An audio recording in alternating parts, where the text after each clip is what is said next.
siya. Kung saan sa pagkuhan? Ano siya? Kaya naka-ready na siya. Yan eh. Butang kang flux ato. Flux, turang flux. Butang ni mo flux ani mayla na ra. Kailangan ka to imong kuan, imong buto nimo. Imo na to siyang na suldan sa kilid-kilid, ini man. Na pagkuman. Pagkuman mo, inita naka-andar na, ready na. Pag ana na ibutang ni nimo, ikabutor ibutang mo. Tunong nimo na, ana na mo twister.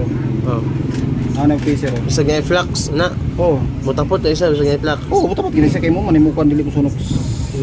Ano pa? Pagluto na, pag impina na mo gay na, tanaw mo kung gay na papa. Bukal man ang kilid na. Oy, timstira kayo. Bukal man siya, pag ano mo, pag mo action na siya down, bisibig ni tapot na siya yung sundan niya. Bisag ngay flux na mo, tapot gapon to yang sunda. Ang purpose ato para dili lagi siya mukan. Sunog yang kuan. Muna purpose na. Kuha na lower, kuha na. Lower button ba? Muna nung gamit na ni clutch. Nag-recovery mode mangod siya. Ay, kuan mo ni. Ano sa man? Taklog din na kay ma. Pero sige, dito lang naasihan nila.